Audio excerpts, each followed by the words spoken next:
Welcome to the Predictable Revenue Podcast, where frontline sales leaders teach you how to build and scale an outbound sales team. This episode of the Predictable Revenue Podcast is brought to you by SDR Pods. Learn how we can build you a fully equipped sales development team to execute on personalized multi-channel prospecting and book you more meetings at the link below. You have a strong sales team closing tons of sales, a strong marketing team creating tons of opportunities, and a strong customer success team keeping all your customers happy, and each of these teams is growing. And then suddenly you hit a ceiling. Communication is breaking down between the teams and things start falling through the cracks. So what's wrong and what can you do about it? Well, that's what we're going to talk about today. I'm your host, Sarah Hicks, and today on the Predictable Revenue Podcast, I'm going to be chatting to an expert about RevOps, the missing link that will increase your revenue by 26%. He co-founded Go Nimbly, the first revenue operations consultancy with the goal of allowing high-growth companies to increase the revenue of each of their customers through eliminating operational silos. Since 2013, Go Nimbly has transformed the most innovative SaaS and PaaS businesses from the inside, exponentially improving the way they are able to deliver the go-to-market experience their customers demand. You can find him bring the message of Silo No More to podcasts, interviews, and other speaking engagements. And you can find him telling jokes through music, theater, stand-up, and writing on his third shift. Jason Reichl, welcome to the Predictable Revenue Podcast. Wow, that was amazing. That was so professional. Good job. Thank you. Yeah, that was a lot of energy. Now I feel like I have to amp it up. Great. So thank you. Thank you for having me. You're so welcome. Let's give our listeners a little bit of context on kind of how you got where you are today. Give us your background. Sure. So I started my career in sort of the tech arts. So I ran some special effects teams. I went to school around Austin, Texas, and worked in special effects. And I always kind of was drawn to the business side of the arts. Is kind of what I found. I ended up working with a company called Rackspace in San Antonio very early on in my career, which was the largest server house in America. When I worked there, they had 1,000 people, and I got put onto a very special project with the founder of the company, Patrick Condon, working with Salesforce.com and what was called the redundant server cluster, which turned out to be the cloud. And so I worked on a special project to figure out how to keep servers up all of the time. And in that process, I kind of fell in love with the promise of SaaS because it was emerging, and it was this idea that you didn't have to have all this hardware to run these enterprise-grade applications. And I thought, oh, that's really cool. That's really going to change how companies do business, both being in the creative spaces before, where everything was on hard drives and software was downloaded, to working with Salesforce to build that redundant server cluster. I ultimately ended up working for a number of years in the Salesforce sales consulting space, primarily with a company called Blue Wolf, which was Salesforce's first SI. I had a very long history with them. Basically, the first year that Salesforce was founded, Blue Wolf CEO Eric Berridge and Mark Benioff were friends at Oracle, and so they came on to support the implementations of Salesforce. I ran the West Coast team for them, eventually moving my career into tech itself, becoming a VP of product at a couple unicorn companies, the largest of which was TradeShift, which is a billion-dollar company that I helped lead to that place. Ultimately, while I was at TradeShift, though, I had this realization that lots of companies had great product, but they didn't have a great revenue team. They didn't really understand their buyers appropriately. They didn't understand the art form behind sales, marketing, and customer success. They followed the same templates.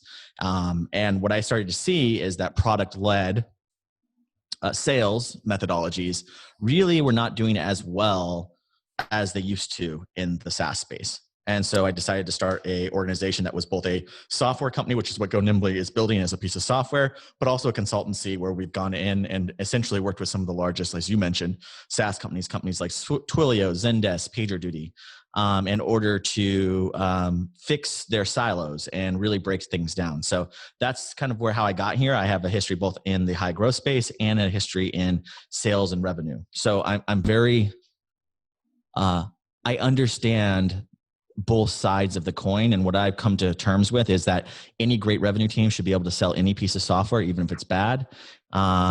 Just the same way that, an engineering team should be able to build an amazing piece of software, even if their revenue team is bad. And so I've been trying to teach businesses in Silicon Valley how to do that. Awesome. So tell me, if I didn't know what revenue ops was, tell me, like I'm 5, what is ops? What is rev ops? Okay. So revenue operations is the unification of siloed operations teams on your revenue side. So I think the first thing that we need to lay out is the difference between the two parts of a business. So I call the right side of the business, the product side of the business, being business operations like your facilities and your CFO and all of these things, and your product and the people who build your product, and the program managers, product managers that you might have. All of those people should be on one wheel, because usually their North Star is one of two things. It's growth if you're an early stage company, or margin if you are a later stage company. And that's very clear on how to rally all of those people together. So when I start talking about operations, a lot of people get confused with business operations. Revenue operations is not business operations. So on the other side, you have that revenue team, and the revenue team is made up of sales, marketing, customer success. I call those people your go-to-market team. And then the people who support the functions under the hood is what I call the revenue operations team. So specifically in the past, they were probably called sales ops, marketing ops, customer success ops, Salesforce admins, all of that kind of supporting class language that usually rolled up to a sales or marketing VP. I think in the new world, they should roll up directly to a CRO or a CEO, and they're the yin to the yang of your go-to-market team. To use a theater thing, I think of sales, marketing, and customer success as the actors. They're in the front row shaking the hands of the babies and entertaining people. And the directors, the boom mic holders, all those people are the revenue operations people. So that's the analogy I like to use when someone is not familiar with the world of SaaS and how things work. Awesome. So so when you've got these people in place, when you've got these behind the scenes people in the RevOps team, what are they improving? What is the kind of impact of having a RevOps team? Right. So most organizations, once you get to about Series A and you're really trying to build out, they'll start building an operations team focused on revenue. So that might be, they might hire a Salesforce admin person or a marketing automation person to send out emails or whatever the case might be. That's the old way of the model. And just having a internal operations team focused on your revenue delivery methodologies will get you about 10% boost. So let's imagine I was a company that had 0 operations in that space. My growth is going to be, if I set $1 million target and I hit it, I'm going to grow by $1 million. That's what's going to happen. If you put a legacy operations team in place, you'll grow by 10%. So if I put $1 million in there, I'll actually grow by $1,100,000. That's typically what you'll see. If you put a revenue operations team in place, which I'll describe the components of that, you'll see about 36% growth. And so that's where we get that 26% number that revenue operations really does service for you. And so the way that typically works in an organization is bringing people in and having them focused on what we call customer-based operational gaps in your buying experiences. So I just said a lot there that I think are important to give definitions to. So a buying experience is the way in which a customer buys. It can sometimes line up to how your organization might be actually organized. So a typical way of thinking about this is, if you have a buying experience where it's a long enterprise deal and you have to talk to 20 people in order to buy it, and that's the way the customer wants to buy the product, then that is a buying experience that, let's say you sold to the government, that you would have for the government buying experience. And you could have your own sales team that's just focused on that, or you might not. But it's important to understand from the buying experience of the customer how they're experiencing buying your product. You might also have a very velocity buying experience when someone never talks to anyone and they get a software demo or themselves by downloading a free trial or signing up for a free trial. And then ultimately that might be a buying experience you have to support. So most organizations actually have 3 to 10 buying experiences. And this is not what we call the customer journey, although it's tied to it, but the buying experience is solely from the perspective of the customer. So how do they want to engage? Go Nimbly is going to start publishing a lot more research. We're actually working on a research project with HubSpot and another revenue operations data company.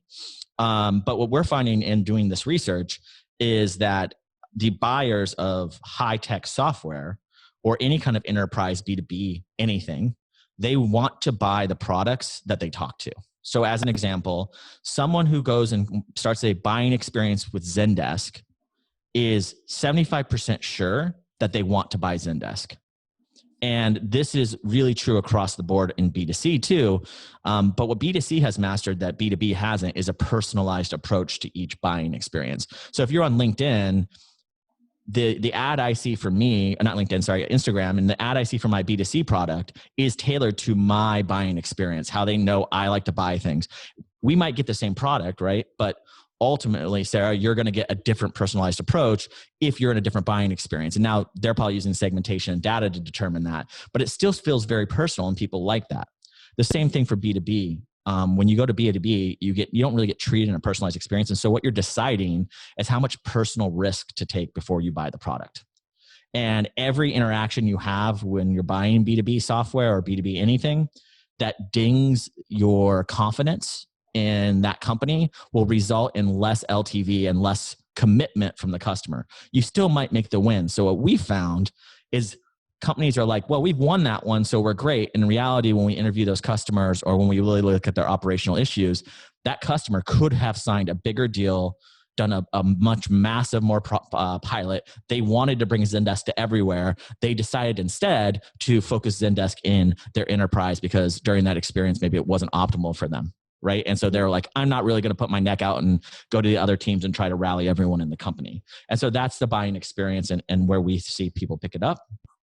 And then on the other side of that, the personalization piece is just that. It's like you have to allow the customer to feel like a human, to feel like they have autonomy, to feel like they can trust you.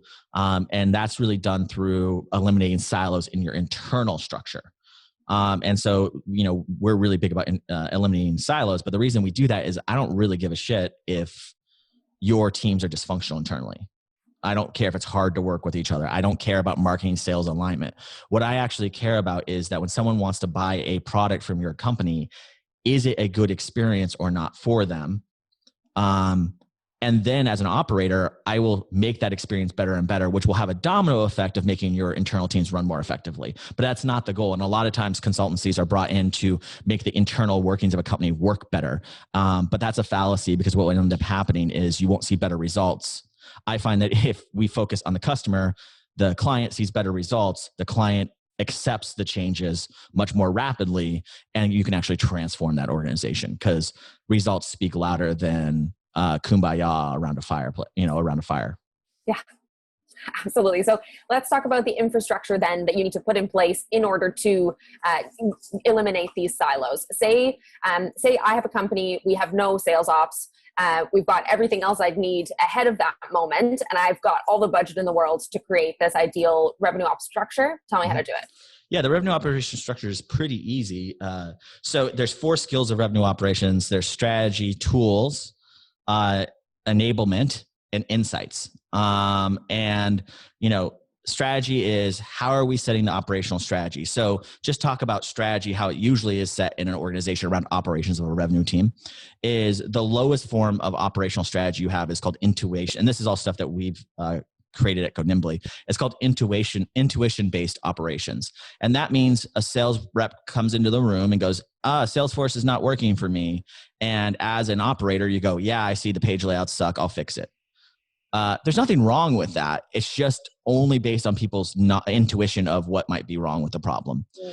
The second phase is what we call experience-based operations. And this usually happens when you get to a B or C round and you hire some operations person from some company that you really admire. And that person comes in and says, well, this is how we did it at Stripe.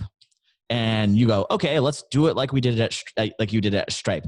Now, typically what we start to see there is bigger projects. They become less task-based and more operationally project-based, but they're really just based on the experience of those operators on the team, right? And then ultimately the furthest part you can get to is customer gap-based, where you're doing analysis, which we have built methods for, doing analysis and figuring out where the gaps are in your customer experience. Now, here's the thing that I want to point out, because some operators get pissed off at me when I say this. It doesn't mean that your intuition was wrong or that the experience was wrong, but you're prioritizing on your customer. So if you have a major transformational project that aligns down that and people knew you needed it and your experience told you and your customer gaps told you, well, then everybody wins. Right? But there is no way you can get to understanding what customer gaps you have if you're focused on the other two spaces, right? You'll never know if you have that for lack of a better word, silver bullet that's really going to transform your operations. So that's the first thing that you have to kind of get your mind around, which is it's not about, the operations team is not about servicing the internal operations of the business. They're about servicing the customer. And so that's the first kind of fundamental thing that if a CEO, CRO, COO was thinking about moving to a RevOps model, you kind of have to accept. If you don't accept that, what you're going to find is you're going to use a lot of words because they're buzzwords like revenue operations, and we care about revenue impact, all these things that Go Nimbly kind of helped coin, but you're not really going to see the results that you need because you don't have the right mindset. You don't have the right belief structure going into it.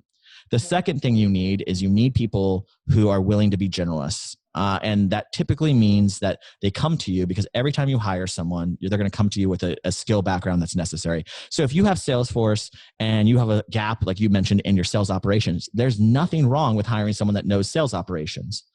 The problem with that, especially when in the example that you gave, where you're a fairly young company, let's say you're going to Series A and you just got $25 million, you don't know what you don't know. And if you hire someone that's deep in a specialty of sales ops and that's all they care about, everything is going to become a sales operations problem.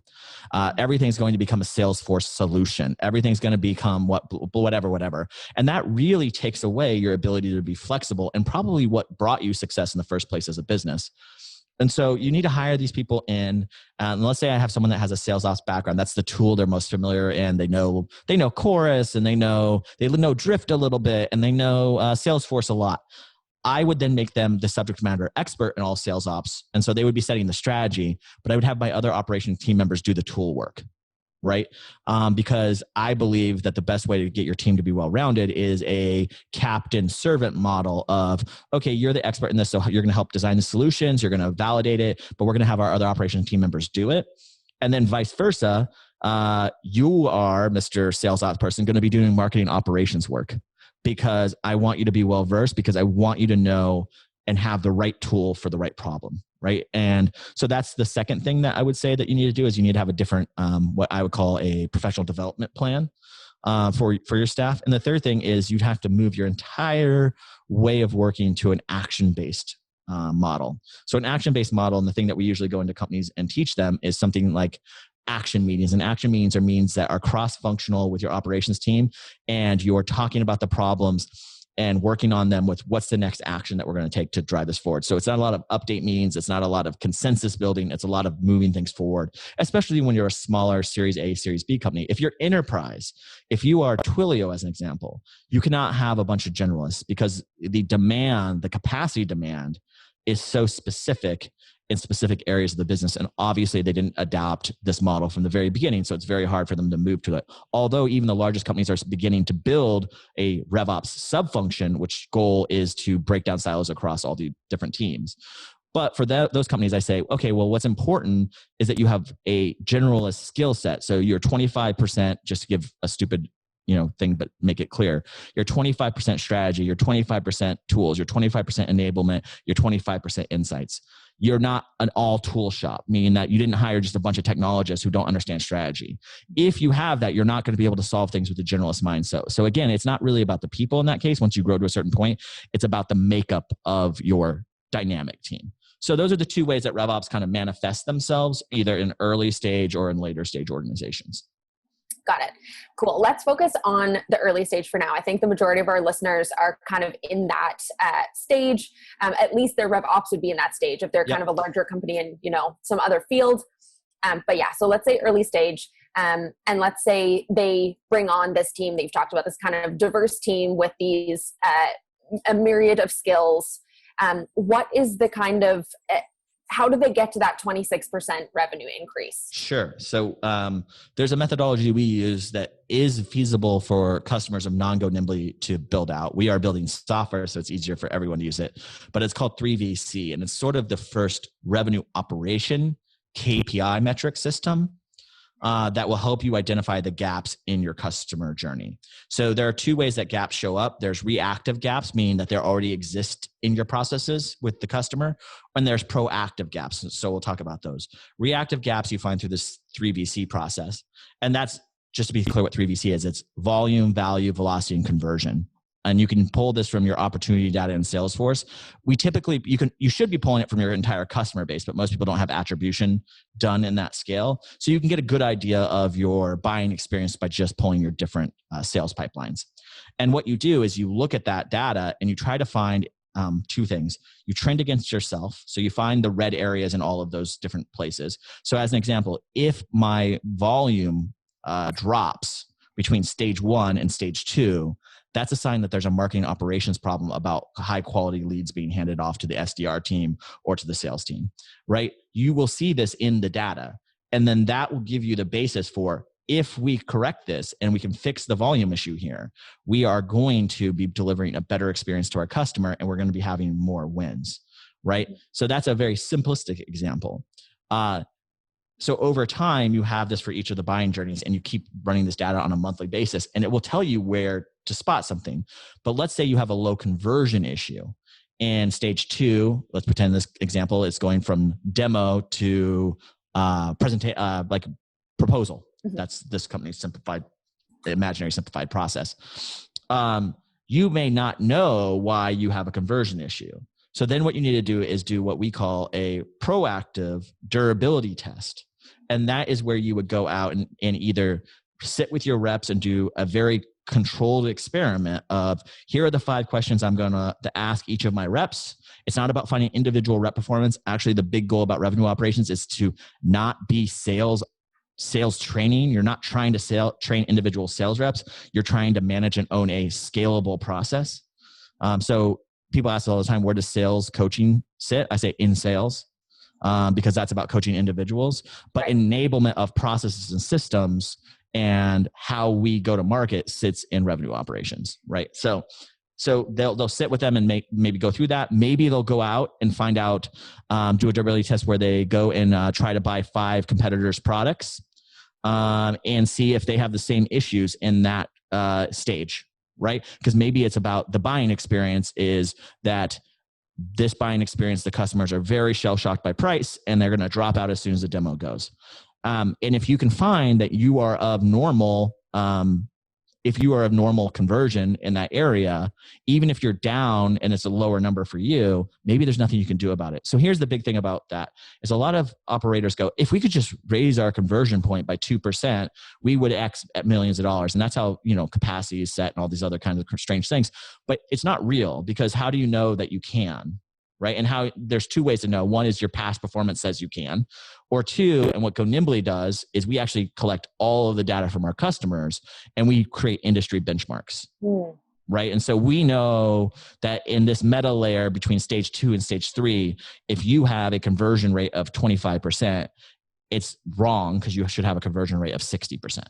Right. And so that's the benefit of what we bring to our customers. And ultimately, when we build our piece of software, what we want to bring to revenue operations as a practice, right? Well, because it's really about setting those industry benchmarks and measuring yourself. It's like a game of golf. How well are you doing? And then how well should you be doing are 2 different pieces of it.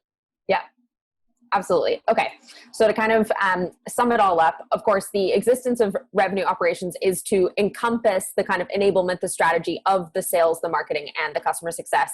It's not about individually solving issues within each of those teams, because that's actually not what's important. It's important from the customer side. So as the customer moves through the journey from coming in through marketing, moving through sales, ending up at customer success, where are the gaps there? And that's what you focus on first with revenue ops. And in turn, it'll trickle down and it'll improve life for everyone on those teams as they see an increase in revenue ops, whatever opportunities. But the focus has got to be from that customer side. And then from there, you look at the data. So it's about not being kind of anecdotal in what you're looking to solve, but actually looking at where the bottlenecks are in this entire process. When you find that, then that's where you go in and you focus. Absolutely. That's why the 4th thing is not data, but insights. The revenue operations team is responsible for delivering insights into the process and how to improve that process. So if you think about it as a wheel, you have your strategy. So you have your overall strategy, your go-to-market strategy, maybe your process strategy. You have the tools that get enabled. Then you enable the team at scale And then you look at those insights, and then that will drive more strategy, which will drive more tool behavior, which will drive so on and so forth. So that's the cycle of how you actually get to the 26%. It's an iterative cycle. One thing I'll mention just at this point is it's very critical that people abandon KPIs, which we call vanity metric KPIs, which have nothing to do with anything except reinforcing your silos. So one common one, which is controversial to say, but it is true that in most organizations it is garbage, is MQL to SQL handoff, right? Or scoring. It's all garbage because you know it's garbage because if the head of sales goes to the head of marketing and goes, I need more leads for my sales team, the head of marketing goes, okay, I can lower the score threshold. Well, if that was real, if the score threshold was real, the marketer would go, oh shit, that's a real problem that we need to come up with because our score is so real. I'm not going to flood you with things that are not going to actually turn into revenue. But when push comes to shove, what that marketer was looking for is a number to say, well, we met our quota. We gave them 100 leads this month, or we gave them 1,000 leads this month, whatever it might be. And so there's a lot of vanity protective KPIs in the world of SaaS and B2B that are kind of just complete garbage, and CEOs really shouldn't rely on them because they'll just be used to justify failure. Nobody talks about KPIs like SQL to marketing handoffs or lead handoff when you hit your targets, if you realize that. Right? Instead, what they talk about is when you don't hit your targets. Well, I still hit my number, so this is a problem in sales. Oh, it's an SDR function. We hired too many SDRs who didn't understand the value early on. Or our customer success team is churning people, so we didn't hit our number because we didn't hit our overall growth number. All of these things become sort of defense mechanisms of the silos, and so you really need to pay attention to that. There are such things as what we call momentum-based KPIs, which are directly tied to revenue, right? Because if you have a long sales cycle, like 8 months, you're not going to be able to see revenue impact very quickly. So you need to figure out, okay, for every demo we actually do with a customer, we close 9 out of 10 of those. So the more demos we do, the better. If you can make that hard correlation between those two things, then that is an actual momentum-based KPI. And so then you can drive more tactical-based decisions like, okay, as a marketer, we need to get people to demo, because if we don't get people to demo, then we don't get to revenue. And then you can set more things. But I'm a big proponent that everyone on the revenue team, including RevOps, carries a real revenue impact number. And I think the whole team should be motivated by the North Star metric of increasing revenue. So do you think it should be kind of built into people's comp, like everyone's in that 100%. whole team? Everyone on the revenue team should have a bonus or commission structure, in my opinion. And you should be paying a lot less for them so that it drives performance. I think that across the board, that whole function should have their salaries cut to 60 to 70% based on performance and the rest based on hitting your number. Interesting. Okay, so we talked about if you had kind of unlimited budget to build out this dream RevOps structure. Let's scale it back. Let's imagine that I don't have unlimited budget, but I want to make the first move. I want to take the first step towards building this out. What's the first thing that I should do? Okay, well, the first thing this is more of me putting on a product manager hat. The first thing you need to understand is, what is your product? If your product requires education, then the first operational hire that you should hire is someone with a marketing ops background who understands personification, understands marketing. And I'm not talking about a marketer. I'm talking about someone who understands how to deliver marketing programs appropriately, right? Because you probably already have a marketer in this scenario. And what's going to be really important is the first processes you're going to want to scale up are marketing processes. So let's pretend you only have budget. You only have $120,000. You can only hire one person. So that's where I would tell you to invest your money. But when you're interviewing those people, talk to them about, can you create urgency, right? Do you know how to create rapport? Like what are the steps for creating rapport with someone? Because when you're especially that small, it is insane to think that you can keep that marketing ops person always busy with just marketing ops work. And so you need to know that they have at least a baseline understanding of sales. And my favorite thing to do is don't trick them. Like tell them, hey, we really need a marketing ops person because delivering this content into the marketplace when we are an innovative product that people don't understand is critical. We need you to be experienced or aware of sales things like urgency, rapport building. I'm going to ask that in your interview. So if you don't know, go study it up. right? Because I need to see that you can demonstrate a working knowledge of this. I don't care if you haven't had the experience, because you need to understand that when you move into this world, you're gonna have to do a lot of training, because this is not the world at which these people have come to. They've come to the world of Marketo champions. They've come from a world of deep specialization in one specific area.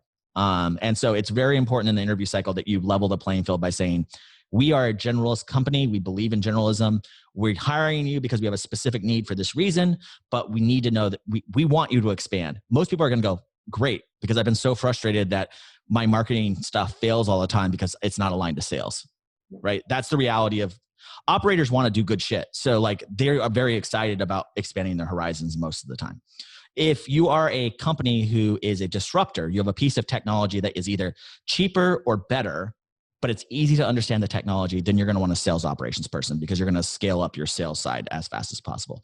Customer success operations is always something you can wait for until you have probably around $500,000 to $1 million ARR. And then I would tell you probably hire someone in that operations, because as soon as you do that, upsell and cross-sell is going to be your fastest way to growth.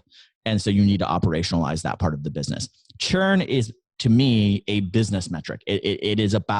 Churn is about that wheel of, is our product good? Do people like it? So on and so on, right? But upsell, cross-sell is a CS revenue number that I care a lot about. And I would say that a good SaaS company is driving 20 to 30% of their growth off of upsells and cross-sells. And if they're not doing that, then they're just abandoning a huge amount of revenue. Got it. In COVID times, it's turned out to be something like 80 to 90% of their revenue is tied directly to upsells and cross-sells. Yeah, makes sense. So. Okay, great. So we've talked about kind of the dream team if you've got all the money. We've talked about what you should do right off the bat if you're thinking about starting RevOps, depending on the type of company that you're in. Is there anything that you think I'm missing in terms of, let's say, companies looking to build this out for the first time? Yeah. No, I think the only thing that I would go back to is your leadership team and your leadership team's understanding. This is very hard for people who are founded by tech engineers to understand, because they think that the product can sell itself. Your product is selling itself, but what you're trying to do is capture more faster. So why would you want to capture $2 when you could capture $4? And as soon as I can make that connection for the entrepreneur leadership team who might be technical in nature, they understand what we're talking about is maximizing. We're not talking about discrediting the product. We're talking about maximizing the potential of the product. And a lot of times that's the way you can get those people, especially if, let's say you're a COO who's listening to this and you work in an organization where it's very tech driven and you can't seem to get any traction to focus on the revenue side of the business. Right. Well, we don't need a sales team. We don't need a marketing team. We don't we can use consultancy, but we need it to be done. It's not an ongoing engagement. It's like, there's a lot of resistance to that. Right. And so you really need to show them that what it's about is not ROI, but instead about maximizing the value. So that's one thing I would give to people, especially those who are in environments where maybe they're partnered with a tech entrepreneur and when you're early stage. Got it. Well, this has been incredibly informative. I didn't know a whole lot about RevOps, and so it's actually been amazing for me to learn about it, and I'm sure so many of our listeners as well. We've got some great pointers here on where to go, regardless of the type of company you are, regardless of the kind of stage that you're in, and some really clear examples of why this is such a good idea and how it actually works in practice. If people want to learn more from you, if they want to learn more about Go Nimbly, where can they do that? GoNimbly.com. We have a wonderful blog that we actually purposefully try to keep out our sales pitches from. So we don't message you or anything, but it's all about revenue operations and how to bring it to organizations at different levels of scale. So I suggest you check that out. And then you can follow me on LinkedIn. I do video posts and I answer questions for people. I'm really engaged in that platform and really believe that, like, here's what I actually think, just to end this.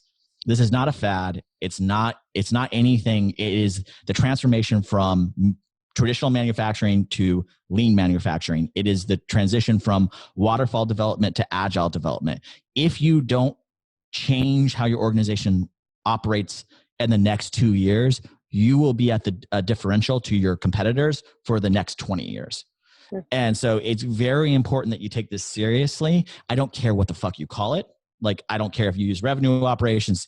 When we first started, we called it unified business operations. Like, it doesn't matter what you call it. It's a mindset you should adopt because your competitors are some of the biggest companies in the world, including very staple brands like Coca-Cola, Dell Computers, are making this change, right? Mm-hmm. It's just easier to make this change when you're a young SaaS technology startup than it is when you are a behemoth, but it is happening on the behemoth side.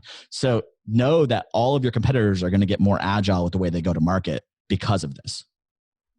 There you go, guys. Do it. What better reason to move forward with this than that?